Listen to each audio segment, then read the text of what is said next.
Hello guys, and welcome back to my YouTube channel. It is Kisti TV.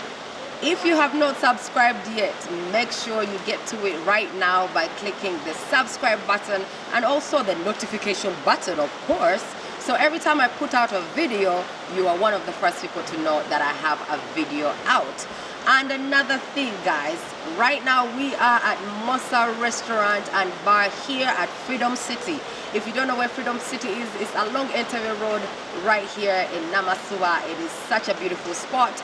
Here at Mosa Restaurants, if you didn't know, they have actually band night every Fridays.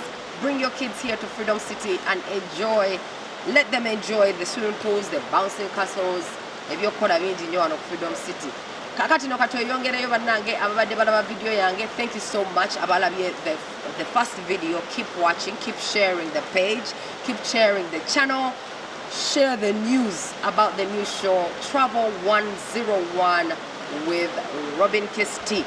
Eranga, many questions have been coming, many of your comments have been coming. I want to thank you and I want to encourage you to tell your friends that so last week, actually, I wanted to remind you, we have a workshop, the Diaspora 101 workshop.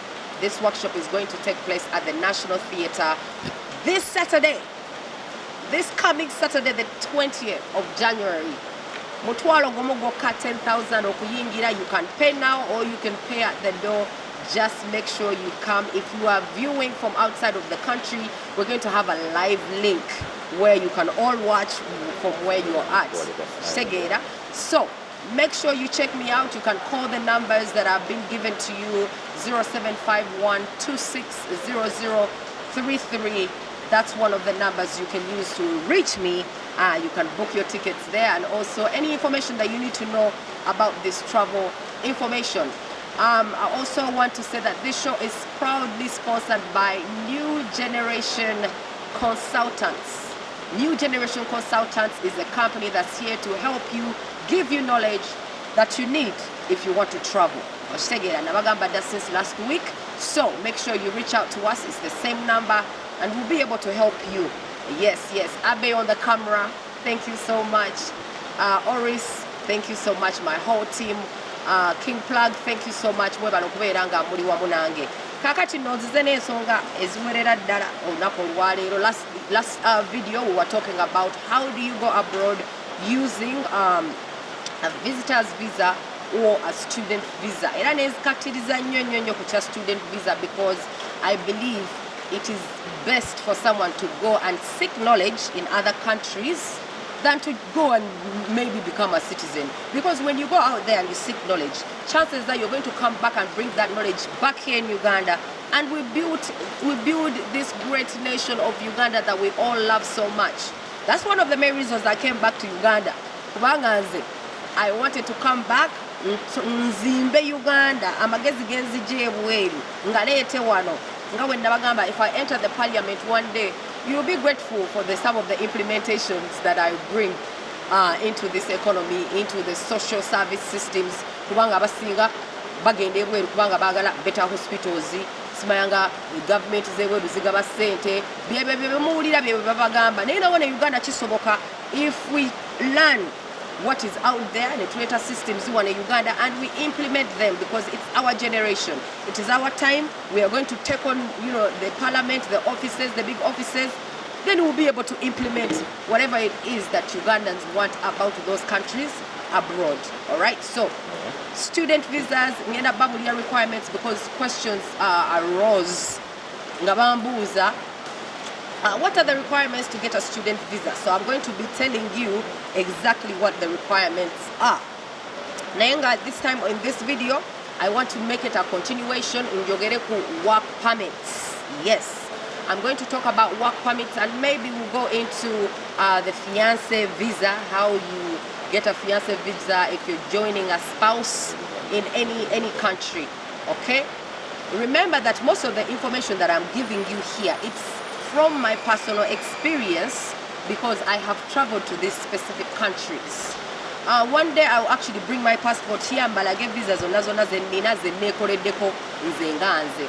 sina visa eri mu passport yange gye baali bankoleddeko ate nga ziyitamu 5 ziyitamu 6 visa ziwerera ddala. So I'm going to show you that these things you can actually do them yourself if only you can read, if only you know how to interpret what these Bazungu write in their applications. Okay, so work permits. What is a work permit? So there are different work permits, of course. Different countries have different work permits, but in order to find out any information you need, I want to remind you that this phone here that you have at your disposal, use this phone, and the app you should make your best friend apart from Facebook, TikTok, Twitter, whatever. I want you to make the app called Google. Make it your friend, because let's say, for example, you want to know how do you get a work permit to the US? How do you get a work permit to the UK? My friends, mwena Google. Genda ku Google yo as like this. Google ino njirina. Onyigebu muno. You type in any such word. If you want to know how to get a work permit in the US, you say how to get a work permit for US. Ngabo chagala. Ngonyiga. Ochegera. Chances bagenda kulaga so many different ones. Naye bagenda kubulira jogenda okusinga okwetaaga yene ko usa.gov. Ngonyiga. Bonyiga bagenda kuleetera information nyingi nnyo how to apply for a work permit. Ochegera. Work permit is application for employment authorization. Okay? Employment authorization document. So bogenda kuno chances abagenda kuleetera so many things to come. Osobola okugenda ku website y'Abamerica olabe requirements ziri zitya. Okitegedde.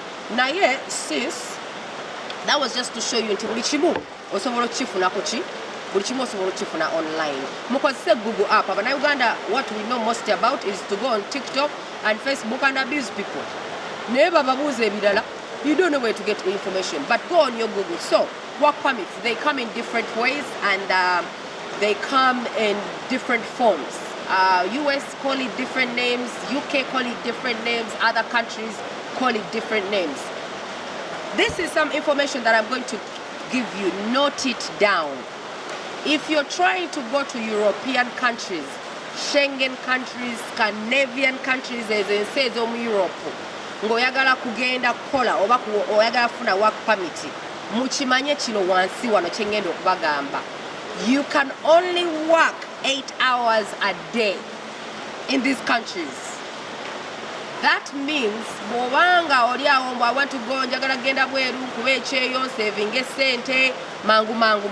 It might not be easy to do it in these European countries because you need to only work. You can only work 8 hours because their government, they don't want you to fall sick, so they spend money on you. Jukida, their healthcare system is free, so they don't want to spend money on you. So they only allow you to work for 8 hours. So for all the people who want to travel to those European countries, like Norway, Sweden, Germany, bakola 8 hours, zoka. So mwabaloza tunojagenda okuba ekyeyo okole back to back. Ebyo biri Canada, UK and America. So, some people can go on a work permit through a job. Especially in the UK, there are care jobs. The government came up with a program, healthcare workers. Who are healthcare workers? Caregivers, nurses, nurse assistants, so different governments come up with different programs. Like in Canada, they have the Express Entry program. The Express Entry program for Canada has 3 different government programs. Some federal government programs that they set up whereby they want to place people within their economy. So what they do is they look for these skilled workers through this express entry program. So that is Canada. UK is also different. So with UK, I was telling you that they have the program for healthcare workers because they needed healthcare workers to join the NHS, healthcare workers to join there's nursing homes because abroad they have nursing homes, nursing homes. So sometimes unemployment opportunity might come up maybe online, or someone has given you an employment opportunity. When they give you that employment opportunity, some jobs can help you work on the visa, on the whole visa process. So they can say sometimes you might go online and you can actually go into your Google again, and when you go into your Google you can type in employment opportunities in the UK, employment opportunities in the US, employment opportunities wherever. You just type in and they will give you different jobs. Of course they will give you so many that you might not be able to look through, and you might not maybe understand. It might be overwhelming information, but if you have the time you can look through this and you can get an opportunity that's actually legit. So what happens if unemployment first of all you need that employment letter. You have gotten your employment letter. Let's say for example Cedar Care in the UK has given you a job. When Cedar Care gives you a job, they are already registered with the UK Home Office and they have a documentation that shows that. So they will have a documentation that they will send you. That documentation that they send you shows that you have been given that job. This is when you start piling your requirements. Make sure you have your passport. If you have your passport, that's your number one requirement if you're going to travel. Especially if you're going to any way of travel, passport is the number one requirement. So there's different applications that they fill in when you're going to get that visa. When you look up on the internet, it will show you the application, the specific applications. Some of them have names. For example, the America, they will tell you the D175. That is the name of an application. Over the I-175, the I-75. You know what I mean? So those are the names of applications. You see stuff like that. Different embassies or different people have different ways of calling these applications. You know what I mean? So you just have to go to this internet, type in whatever you need to type in, and the information will follow down.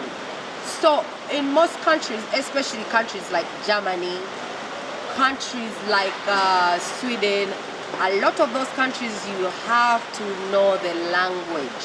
So if you're trying to go to those European countries that speak other languages other than English, you have to know.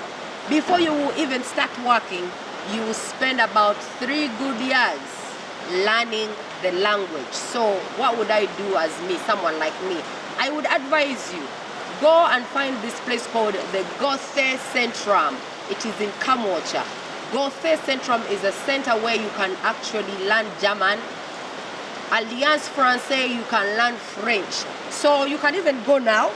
No, you go to France, you go to Germany. So by the time you get ready to go and work in these countries, it will not take you so long to learn the language. Or you can even do online courses. If you want to learn Dutch, you can go online and learn Dutch online. You just have to pay a little money and you register. There are some countries where they need your English proficiency test, especially those who are going as students. A lot of schools, a lot of jobs require you to know English. Even if you're going to join a partner, they still want you to do an English proficiency test. You're going to be able to actually join the workforce and start working. These countries, they don't want people who are just going to immigrate and eat their money. They want people who are going to go and actually work, okay? So you can go online and find out how you can do the IELTS exams. Those are the English proficiency tests. Some of them are called TOEFL. If you have that information on you, that information is very important. I want to also remind you, go and do your police check. Your police background check. bagita batya eno gyogenda n'ofuna bagita. When I remember, I will tell you. But you have to go. It's your police check basically to know that Interpol letter. Yes, that is the Interpol letter. That is your police. When you go on application, they want to see your police background check. Abeyuke bagita DBS. Nadela mu abagendo kola. Abeyuke bagita DBS. Ebera police letter you're checking a background. Are you a criminal or are you not a criminal? Eyo sobolo jija eri ku UNRA. No, see UNRA. You can get those from, you can get them from there. So guys, information here you nanjibawa. Osobola ogenda ku internet nojefunira. So I'm giving you this information. As I'm giving it to you, write some things down. Because just a mere going and typing a website into Google, between engineer and you get a lot of information. So by the time you get that background police letter, it will also be asked for. Okay? So in case you have not gotten a job yet, you have to first find the job before you can put an application for a work permit. You can't just put in an application for a work permit when you don't have a job.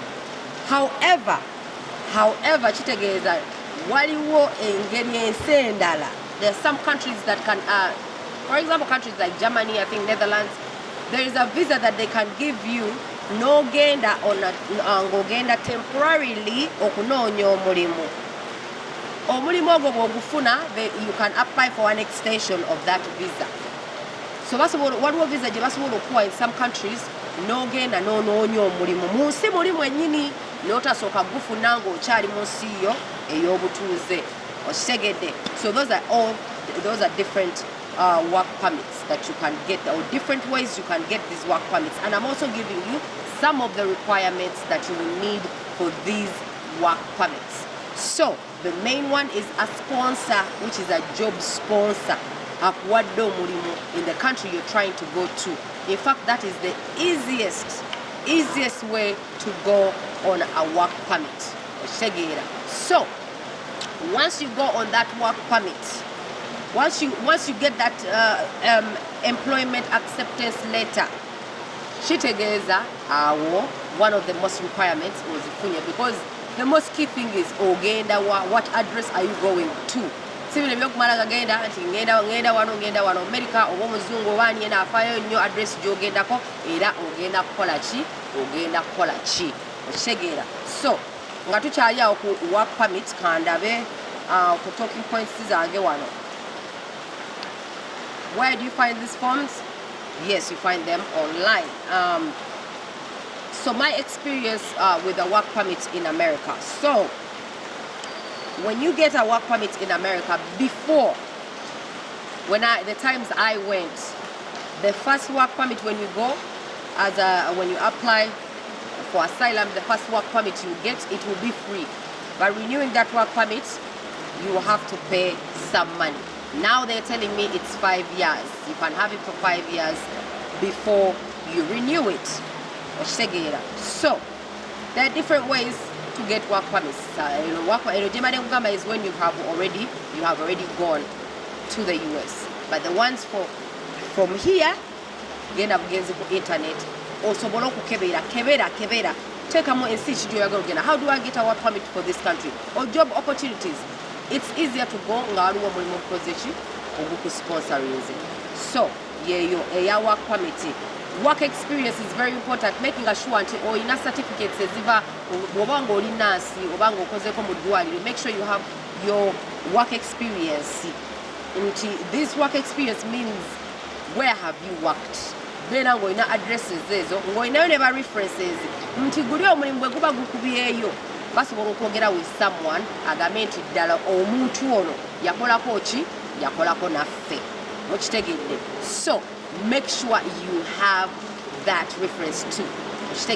And references kitegeeza omuntu atali wa family okitegeera. This can be someone gwokoleddeko, this can be a doctor, this can be a teacher, this can be someone akozeeko naawe amanye embeera zo na buli kimu okitegeera. So another thing you have to carry with you if you want to get a job abroad, you You have to carry what they call confidence.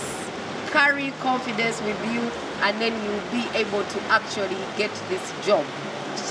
And another trick that I want to give to some people who are trying to apply for jobs in Uganda, but you're trying to apply for these jobs out there. Trying to find an address. Let's say, for example, you're trying to apply a job in Canada or trying to apply a job in Luxembourg. But I mind there's a country called Luxembourg, which is in the Schengen countries area, or near Germany, near Spain, France. Luxembourg is one of those countries. 50% of the employees there are foreign people. So, instead of people overlooking, and they think and see nyango kufuna mu visa. But banje baji overlooking nga si banje abagendayo naye ate yemu ku nsi ennyangu okufuna mu Schengen visa. So ne bwoba otwanga kufuna visa as a visitor oba employment oba student yemu ku nsi ennyangu okufuna mu visa. Luxembourg kigambo ngenda kiwandika wano. Luxembourg osobola okunoonyayo emirimu mingi. So badde nkyagamba osobola okufuna address eno nga yeeri nti ku application bw'oteekako address eyo tipo njikuwa ku application bwoba ogifiringa in ey'omulimu bw'oteekako address ng'eraga nti maybe oli eri oba n'ofuna n'ennamba nga nnamba yeeri. How do you get a number yeeri? Waliwo apps nyingi nnyo. Let's say waliwo app gye bayita text me. App zino esobola okuyamba okugenerating ennamba yeeri. Kati bw'oteekamu ennamba eyo mu application, employer bw'aba akebera asooka kebera abantu abali mu nsi oba ennamba oba ziri mu nsi okitegeera. So application yo ejja funa chance okubeera ng'esobola okulabibwa mangu. So that is one of the tips that I am giving you. Ebyo bye bya work permit. Information endala ngenda bangi sharinga mu workshop. Kati ngenda kuwa ekirala. When you're joining someone as a spouse, US, you're joining someone as a spouse, fiancé. Bawa information yeno. If you're trying to join someone as a fiancé, bintu bingi nnyo si bingi nnyo kale by'olina okukola naye kitandika kitya. Bw'oba olina omuntu eri nga mutuuze mu America, nsinga kwogera ku America kubanga America UK kubanga zensi zenina experience. Ate nga zensi era abantu ze basinga okukola ki okwagala okugendamu okitegeera. So US, you're trying to join someone who is a citizen there. Mwagala kuyita mu byabufumbo through marriage. What do? First of all, oli ali eri ayina okujja kukyalireko wano because they care so much about those visits. Okulaga nti ddala muli muki ddala muli mu relationship. Things like pictures like that, ebintu ebiraga nti mubaddeko mwenna biri vital. Naye ate gwali eno tosobola kugamba nti kati ngenda tekeyo application. Omuntu oli ali eri ayina okuteekamu petition. Bagiyita petition oba petition. Oli ateekamu petition, which is an application gy'ateekamu use with the USCIS, which is USCIS is the United States Immigrations whatever. Ebya immigration ebyo USCIS. Era bw'ogiteekamu USCIS obeera olaba antino ye immigration gundi ya America. So oli ali eri ateekamu petition eyo n'ateekamu application. Petition eyo webeera granted ne bamukkiriza nti n'asobola okuleeta. Bajja kuweereza gwe ebbaluwa. Bwe bakuweereza ebbaluwa eyo yekukkiriza ogenda kwembasa okuteekamu ate gwe application eyo ey'okujoininga era yo visa bagiyita fiancé visa. K1. Fiancé K1 visa. Ebeera non-immigrant fiancé visa K1 era ng'ogifunira wano ku embassy eyo eyawa ey'e Uganda. Oba abamu bagikolerako ewa e Kenya fiancé visa eyo. Kati visa eyo bwe bagikuwa bakuwa ennaku 9 gy'emyezi 3 nga gwe n'omuntu oyo mumaze okwewasa. Once you finish marrying each other, then that way you apply for an extension of status. Never mu K1 visa, nedda ku immigration level. When it turns to applying for what they call a residency green card in America. So, ebintu ebisinga okwetaaga kulaga nti no oli omuntu alina okulaga nti no akola ssente ezimala okubeera nga ajja kubeera asobola okusupportinga ng'ozze wano okitegeera. So information eyo eri vital. Omuntu weeri alina okuteekeramu petition, so si gwe naye era kyoba olina okumanya era balina bwe babuuza ebyoluzungu nti do you know English. These are some of the requirements you still need your English proficiency bamanye nti olina oluzungu osobola okujja okole kubanga America is a capitalist country. Baagala bakozi tebaagala bantu bagenda kulya benefits. They want people who are going to work. You know what I mean? So guys, let me take a quick break. I will be right back on Charlie Wanoko Travel 101 with Robin Kisti on Kisti TV. Charlie Wanoko Travel 101 with Kisti Eranga Nzendi wano munange kubawa vital information that you're going to need to travel. Eranga mbagamba ntino tugenda bera tubayambira ddala boberanga wekumide ku channel eno ngo subscribe nze ku channel eno information of course ogenda kubeera ogifuna tubadde tukyayogera ku joining a spouse. So bantu bangi nnyo babuuza ngenda nte ebweru through marriage wefunireyo omuzungu wo oba tofunyeyo omuzungu wo wefunireyo a lover, a real lover, wefunireyo a real lover munange because tandika omukwano n'abantu kubanga engeri y'okweimmigrating using joining a spouse it's quite simple. It's simpler in all ways because this person is already there and you travel already ng'ofunye ekitandikirwako kubanga as soon as you get there you immediately get your work permit within just even 1 month. Work permit oba ogifunye bw'oba ogenze ng'ojoining the spouse. All you have to do otuuka eri nga mwewasa nga mukola the necessary nga muteekayo documents eziri necessary ng'ofuna work permit ng'otandika okukola. So get yourself a chimani or get yourself a friend who can help you and you can do all that and make sure that you can also travel in that way. Naye nga kyenjagala okusingira ddala obbakubiriza nti bw'obanga ogenda abroad to work, what are the things that you need to think about? Think about how much money are you making here in Uganda. Sente mmeka z'okola wano e Uganda. Bw'obala sente ezo z'okola wano e Uganda olabe osavingako mmeka. Kubanga I want to tell you that when you go abroad to work, even if it's in America, it's going to take you at least 1 year just to fit into the system itself. Just understanding the system, knowing how it works, it's all going to take some time. So just know there's going to be a year or two, and in other countries where you need to learn a language, you will take like 3 years before you even start what? Before you start working. Now imagine someone who goes abroad with a child and they want to work also. I don't advise anyone to take a child abroad if you're going to work, especially in these Schengen countries, because if you're taking a child there and you want to work, they only give you 8 hours to work. If they only give you 8 hours to work, and then you have a child who has to go to school and you have to pick them up from school, when are you going to work? When are you going to take care of the child? Because any life here, it's all about a child. If you have a child, the life revolves around the child. So what you have to do is make sure, leave your child here in Uganda, mulekere a family member here for now, nadala if you want to save money. Now in America, if you want to go to America to work, don't even think about going with a child. Do not. I promise you, you will regret it. I'm not saying that it's bad to take a child. For those who take children and they are able to work, mbajira kenkofiira, salute to you, because it's one of the hardest things to do. I did it. It was completely difficult for me. Sometimes my mom would tell me, sit Robin, I'll pay for your rent, because I would think daycare expenses are so expensive. You end up working, but the money you're working, you're paying the daycare. Does that make any sense?